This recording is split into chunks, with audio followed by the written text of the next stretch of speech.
अपने प्राकृतिक संसाधनों का संरक्षण करने के लिए भी हम प्रतिबद्ध हैं।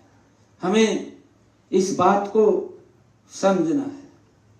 मित्रों, आज हरियाणा के शहरों में हम सब देखते हैं, जानते भी हैं, आज हर रोज 5,600 टन ठोस कचरा पैदा होता है।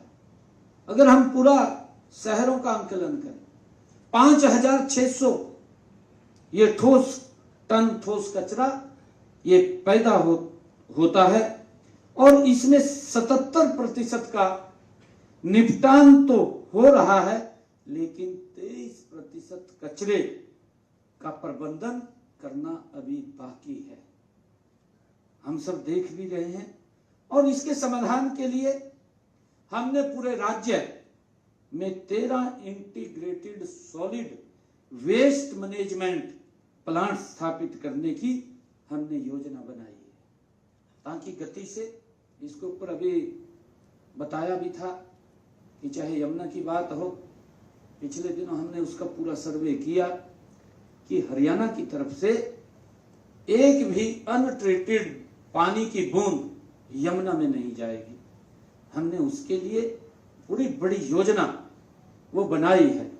जितने हमारे शहर लगते हैं या हमारे इंडस्ट्रियल जोन लगते हैं, हर जोन के अंदर चाहे एसटीपी लगाने की बात है और चाहे ईटीपी लगाने की बात है कि उसको ट्रीट करके हम पानी को यमुना में पहुंचाने का काम करेंगे, जिससे कि मां यमुना वो स्वच्छ रहे और वहां किसी प्रकार का पोल्यूशन ना फैले, उसके लिए हम काम कर रहे हैं।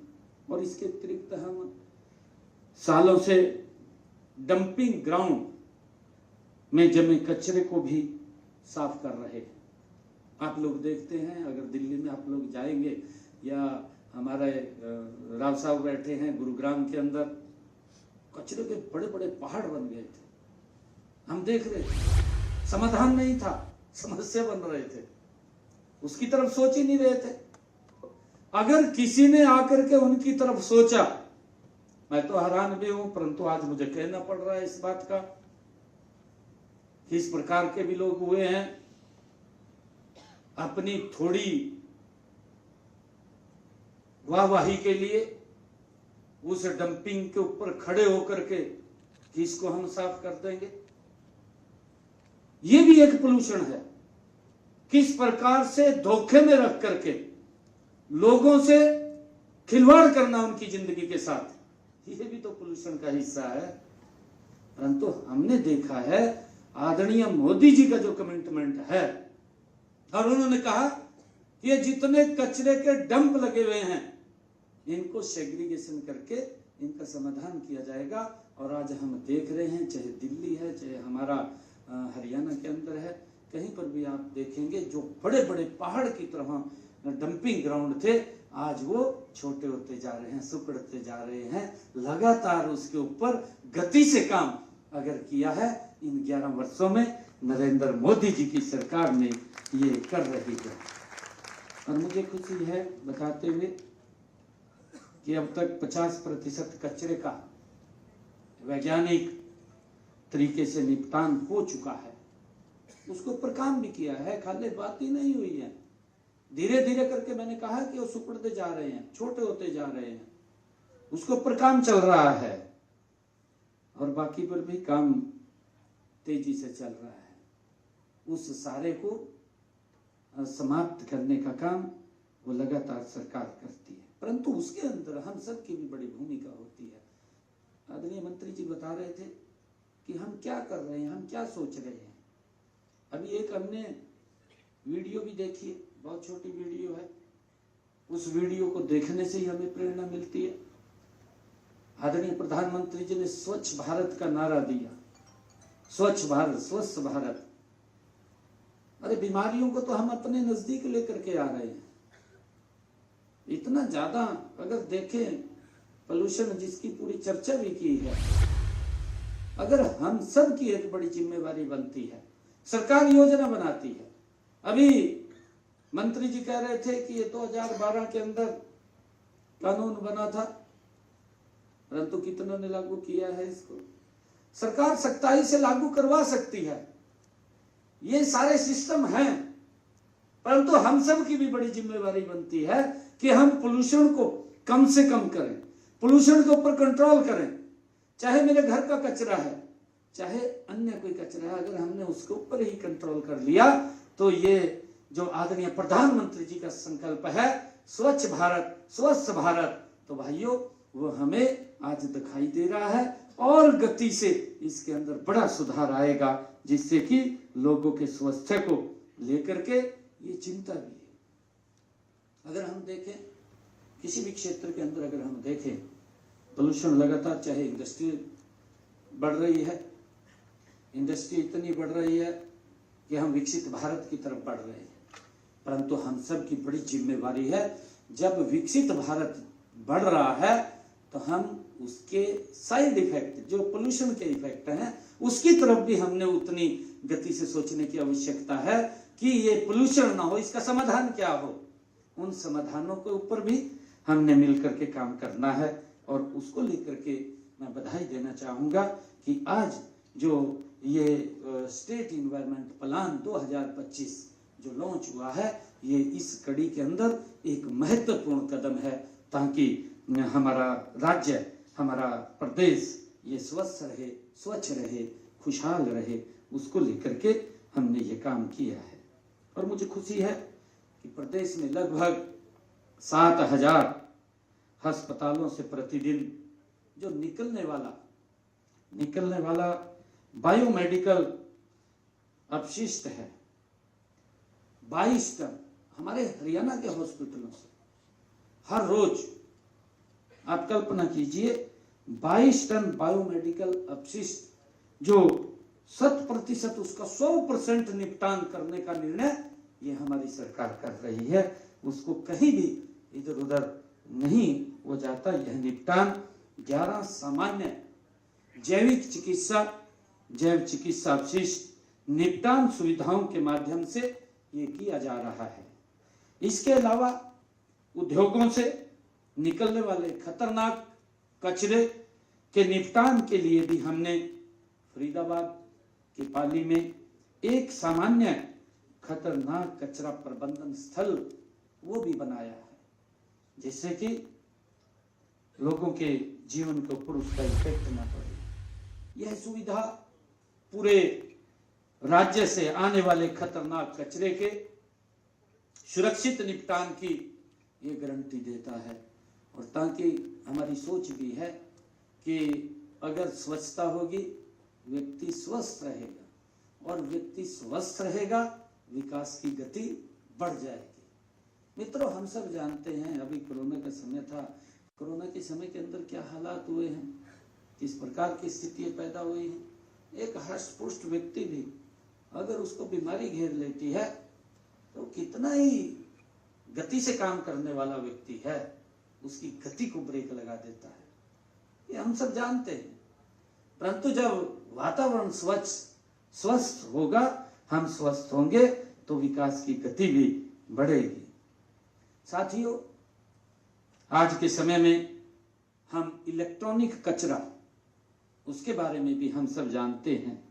हमारे सामने एक बड़ी चुनौती है इलेक्ट्रॉनिक कचरा। इलेक्ट्रॉनिक कचरा, हमारा ये पंखा लग रहा है, खराब हो जाता है, हमने सोचा है कि ये कहाँ जाएगा। हमारा एसी है, खराब हो गया है, या वो लाइक ही यहाँ चलने के लिए, वो कहाँ जाएगा। हमारे अन्य बहुत सारे ऐसे सामान हैं, अगर वो खराब हो जाते हैं तो उनका कहाँ पर निस्तारण होगा, वो कहाँ पर जाएंगे।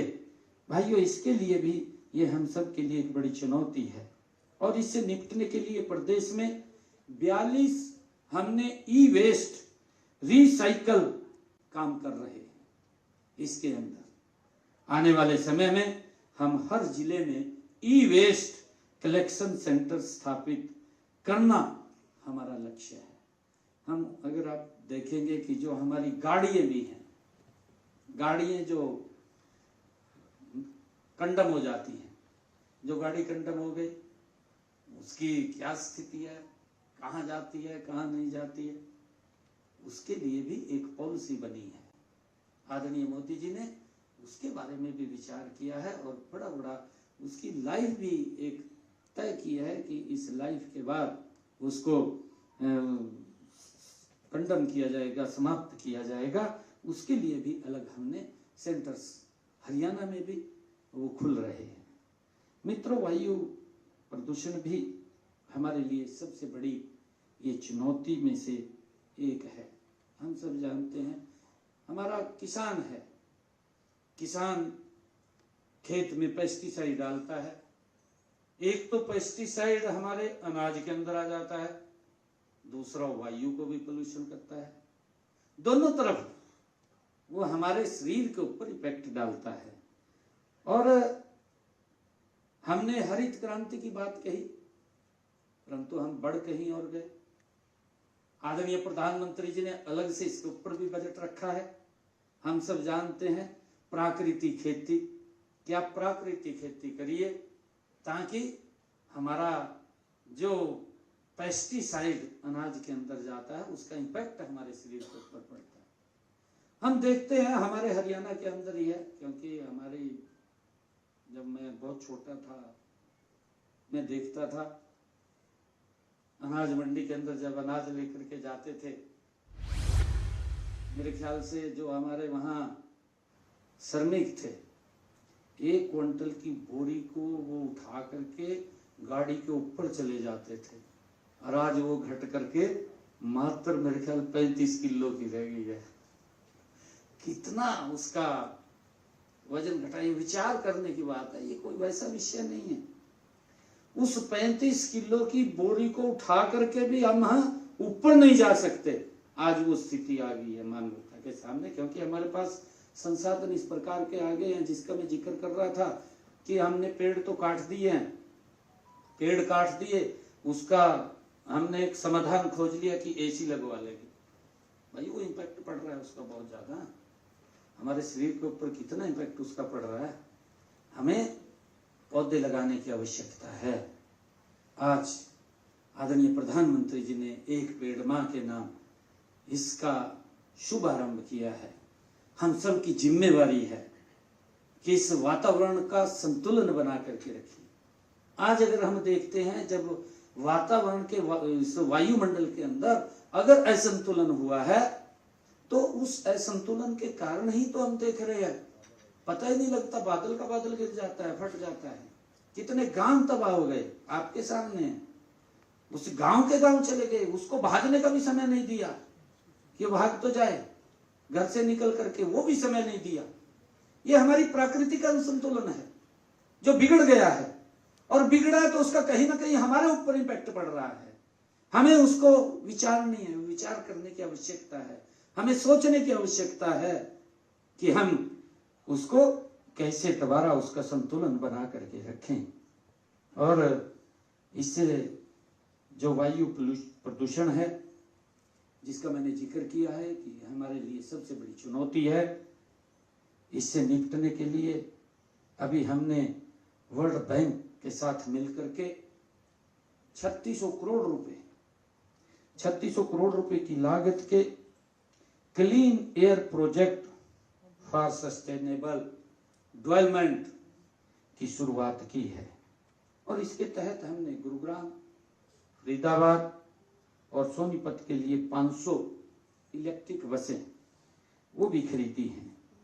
इसके लिए हमने इलेक्ट्रिक ऑटो के लिए भी सब्सिडी दी है। और आने वाले समय के अंदर इलेक्ट्रिक जो बसें हैं, इलेक्ट्रिक बसों की ज़्यादा, ताकि डीजल से, पेट्रोल से ज़्यादा पोल्यूशन ना हो, हमने ईवी पार्क खरखौदा के अंदर, रोहतक के अंदर ईवी पार्क बनाने की, और उसके ऊपर हमने सब्सिडी भी दी है कि कुछ जो इन्वेस्टर्स हैं वो इन्वेस्टर्स, उसकी एक पॉलिसी हमने बनाई है ईवी को लेकर के। हमारे जो इलेक्ट्रिक व्हीकल हैं उसको लेकर के हमने एक पॉलिसी भी बनाई है ताकि इन्वेस्टर्स आएँ और ज़्यादा हमारे वाहन ये इलेक्ट्रिक हों, चाहे वो कार है, चाहे हमारी बसें हैं, चल रही हैं बसें, और चाहे हमारी गाड़ी है, वो भी हम देख रहे हैं वो भी इससे चल रही हैं। और अभी हमने एक बड़ी फैक्ट्री का भी अभी उद्घाटन किया है। आदरणीय मंत्री जी वहाँ गए थे, हमारे केंद्रीय मंत्री उसमें आए थे, जो हरियाणा की बड़ी ATL फैक्ट्री जिसके अंदर लिथियम बैटरी वो बन रही है और बड़ी मात्रा के अंदर वहाँ पर वो बनेगी। ये हमारा, क्योंकि जब हम कोई समस्या हमारे सामने चुनौती बनती है तो उसके समाधान के लिए भी हम सब बैठ करके उस पर विचार करते हैं। और हमने कि 105 ऐसी बसें जो दिसंबर 2025 तक इस बेड़े के अंदर और जुड़ जाएंगी। हमें लगातार जो भी कंपनी इलेक्ट्रिक बसें बनाती है उनको हम इसमें जोड़ते हैं और इलेक्ट्रिक वाहनों के लिए पूरे राज्य में 370 से अधिक EV चार्जिंग स्टेशन भी स्थापित करने का हमने निर्णय किया है। और हाई डेंसिटी के ये चार्जिंग जो चार्जिंग है वो लगेंगे ताकि व्यक्ति को ज़्यादा लंबा इंतजार ना करना पड़े और कहीं अगर चार्ज करना है तो आधे घंटे के अंदर वो अपनी गाड़ी की बैटरी को रिचार्ज करके दोबारा फिर अपने गंतव्य की तरफ बढ़ सकता है, उसको लंबा इंतजार नहीं करना पड़ेगा। मित्रों, आप सब जानते हैं कि वायु पोल्यूशन का एक बड़ा जो कारण है वो पराली जलाना भी रहा है और हमने उसके ऊपर हरियाणा में बड़ा काम किया है। और जब हमने काम किया है, हमने किसानों को जागरूक किया है। जब हमारे मंत्री जी बात कर रहे थे कि हमारे जो NGOs हैं, हमारी अन्य संस्थाएं हैं, जो लोगों को जागरूक करें, लोगों को बताएं। सरकार अपने तरीके से काम करती है, परंतु जब हम जागरूक करेंगे तो लोग उस बात को समझते हैं, फिर उसके ऊपर चलते भी हैं। हमने हरियाणा के अंदर एक इंसेंटिव भी दिया कि कोई पराली नहीं जलाएगा, पराली नहीं जलाएगा तो उसके ना जलाने के ही एवज में 1000 रुपए प्रति एकड़ हम उसको देंगे। अब हमने उसको बढ़ा भी दिया, हमने 1200 रुपए एकड़ कर दिया, अभी इसी बजट में किया है, ताकि किसान अपने खेत की पराली ना जलाए। और उसकी एवज में हमने खड़ा किया है बिजली संयंत्र लगाने का काम भी किया है। कई जिलों में लग गए अभी और लगातार कई जिलों में अभी लगने वाले हैं, ताकि किसान को वो अपने खेत की पराली हो, गन्ने की पाती हो या गेहूं के फाने हो, कोई भी उसका वेस्ट मटेरियल हो, वो उसको जलाए ना, वो उसको काट करके उसके लिए हमने चाहे बेलर है चाहे रीपर्स हैं, उसके ऊपर भी सब्सिडी देने का काम किसान को किया है, ताकि वो उसको काट करके उस इंडस्ट्री के अंदर जो बिजली से अंतर लगा है उसके अंदर जाकर के उसको बेच सके। सरकार भी इंसेंटिव दे रही है, उसका भी इनकम का साधन खड़ा किया है, ताकि उसको ये जलाने की नौबत ना आए। और उसका क्योंकि जब जागरूक किया है तो हमारे किसानों ने भी उसका पॉजिटिव लिया है, और पॉजिटिव लिया है तो उसके पॉजिटिव परिणाम आए हैं। पॉजिटिव परिणाम ये है आए हैं कि माननीय सुप्रीम कोर्ट ने अपने एक आदेश के अंदर हमारे पड़ोसी राज्य को स्पष्ट रूप से एक बात कही है कि आप पराली प्रबंधन के रूप में अगर आपने कुछ सीखना है तो हरियाणा से सीखिए। ये बात माननीय सुप्रीम कोर्ट ने अपने आदेश के अंदर की है, क्योंकि उसकी व्यवस्था खड़ी की है। व्यवस्था खड़ी की है तो हमारे किसानों ने ऑन किया है। तो ये पराली प्रबंधन को लेकर के भी हमने उसके ऊपर काम किया है, उनको जागरूक किया है। और पराली प्रबंधन के लिए 1 लाख से ज्यादा मशीनें हमने दी हैं, 1 लाख से ज्यादा।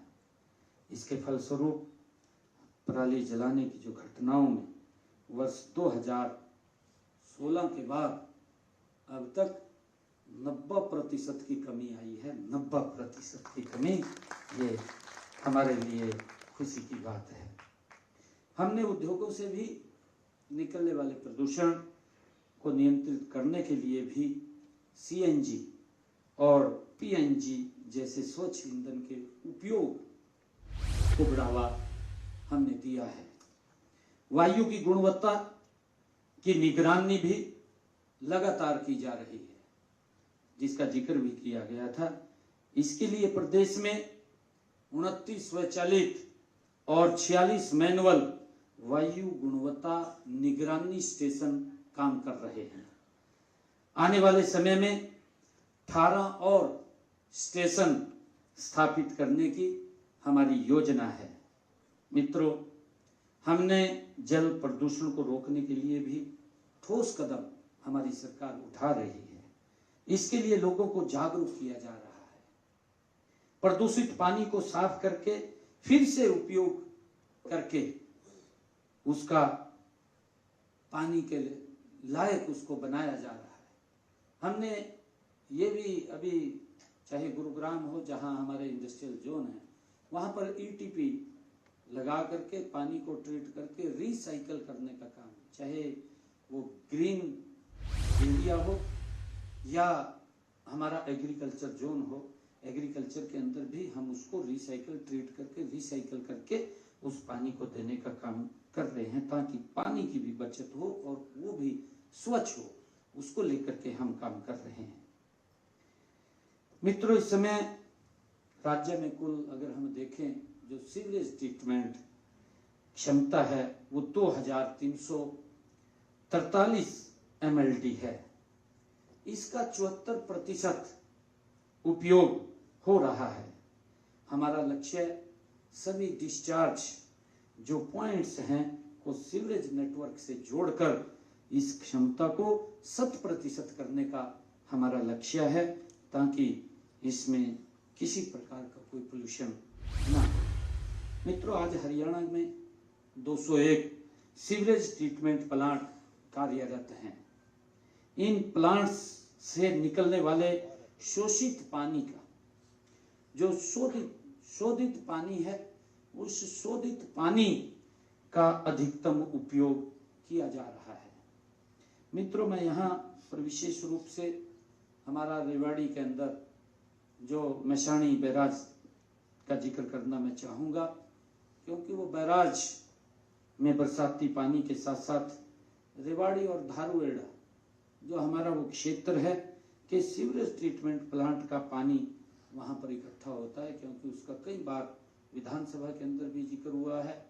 हमारे मंत्री जी क्योंकि उसी एरिया से आते हैं और वहाँ पर लोगों की भी बड़ी इस बात की बड़ी ग्रीवेंस रहती थी कि यहाँ पर इंडस्ट्री का अनट्रीटेड पानी वो इसमें छोड़ा जा रहा है, और उसके क्योंकि जब वो ज़मीन में जाता है, ज़मीन में जाने के बाद उसके कई प्रकार के दुष्परिणाम भी हमारे शरीर के ऊपर पड़ते हैं।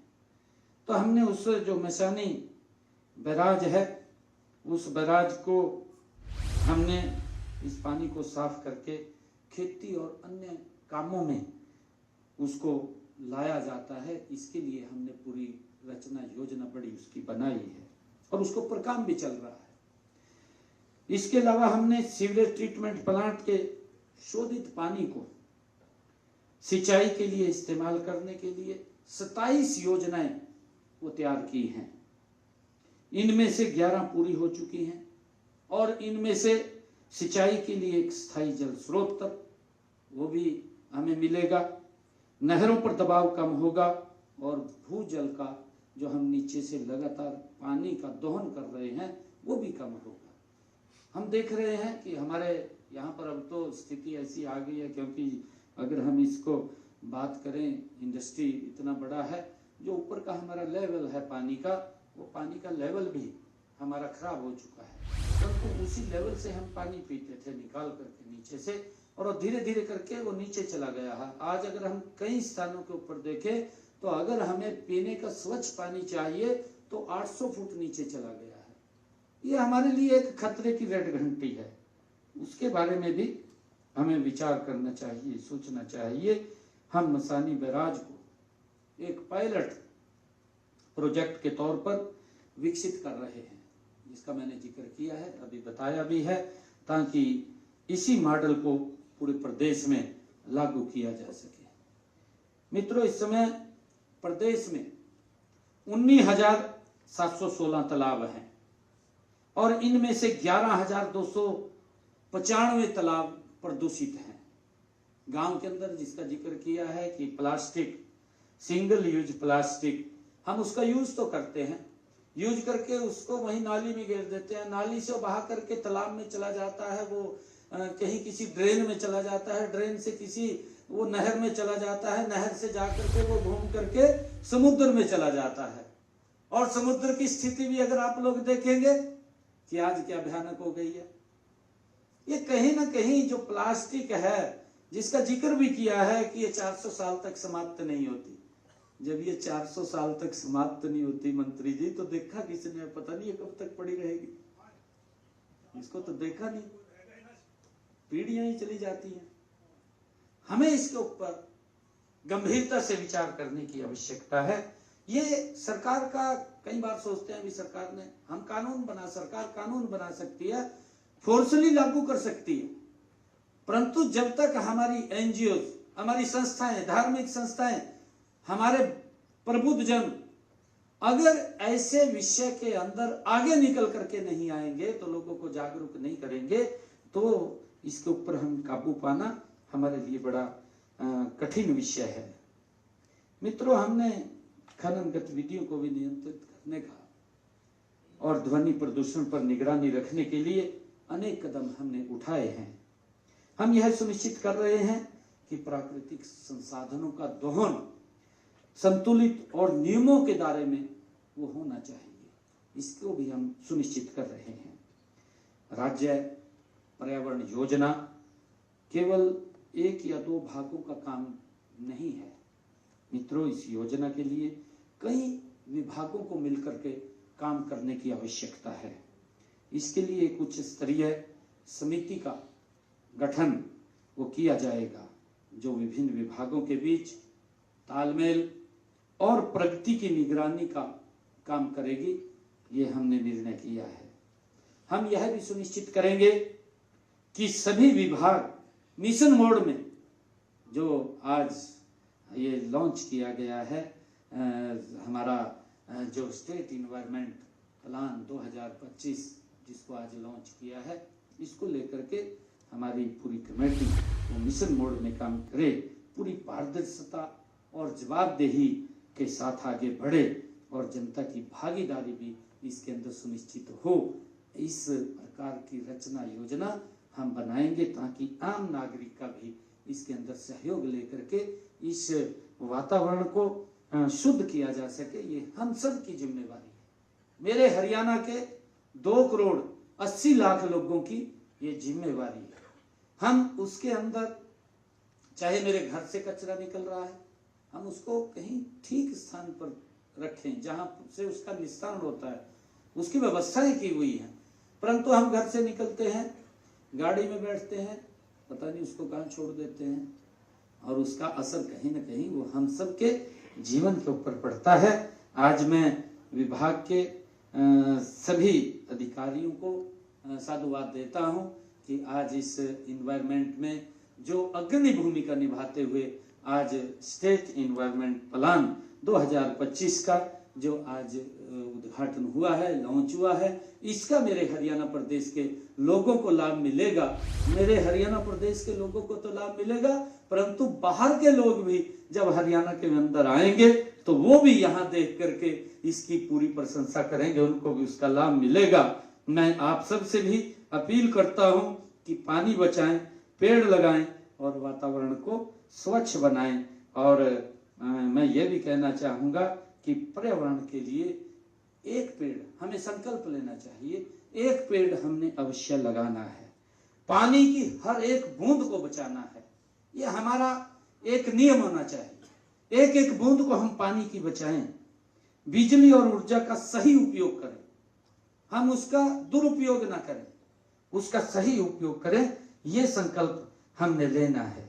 और मैं बताना चाहूँगा कि हवा में जो प्रदूषण का स्तर बढ़ रहा है, हम सब जानते हैं, जिसकी जिक्र भी किया है कि सर्दी के अंदर ग्रेफ 1.4 वो लग जाता है और उसके कारण कई हमारे विकास के कार्य भी रुक जाते हैं। नदियों और तालाबों को जो कचरे से भरे हुए हैं, उनकी हम लगातार चिंता भी कर रहे हैं। हमने पौंड अथॉरिटी इसके अंदर बना करके, पौंड अथॉरिटी के माध्यम से लगभग हरियाणा प्रदेश के अंदर जो मैंने आपको बताया है 2200 तालाब हमने अमृत सरोवर के रूप में विकसित किए हैं। आदरणीय प्रधानमंत्री जी ने जब आजादी के 75 वर्ष पूरे हुए थे तो उन्होंने कहा था कि हम ये अमृत महोत्सव चल रहा है, इस अमृत महोत्सव के अंदर हम अपने अपने जिला के अंदर अमृत सरोवर बनाए। हमने हरियाणा प्रदेश के अंदर 2200 अमृत सरोवर वो बनाए हैं और 2200 के ऊपर आगे काम चल रहा है।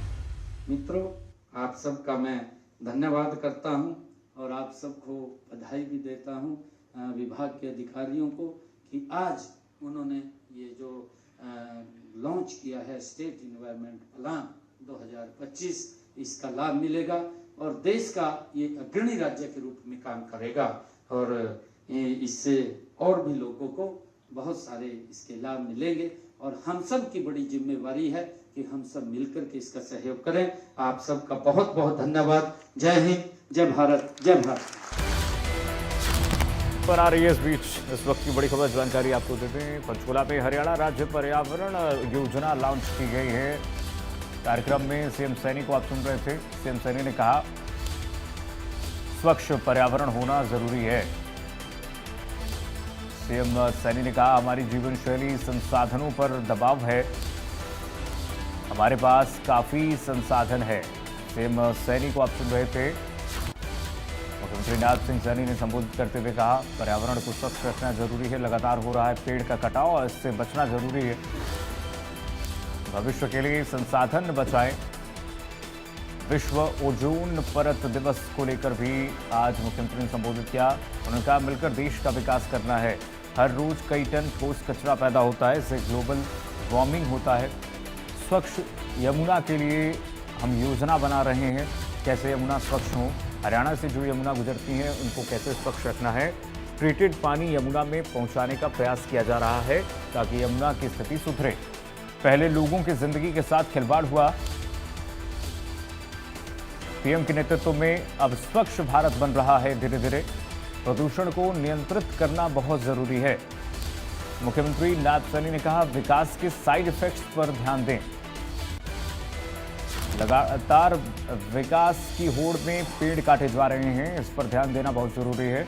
ट्रीटेड पानी यमुना में पहुंचाने का प्रयास किया जा रहा है। यमुना को शुद्ध रखने की कोशिश जारी है। पहले लोगों की जिंदगी के साथ खिलवाड़ हुआ, लेकिन सरकार अब इस बात का ध्यान रख रही है। पीएम के नेतृत्व में स्वच्छ भारत बना है। प्रदूषण को नियंत्रित करना बेहद जरूरी है।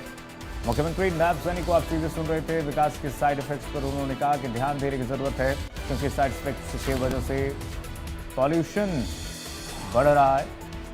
लगातार ट्रीटेड पानी यमुना में पहुंचाने का प्रयास।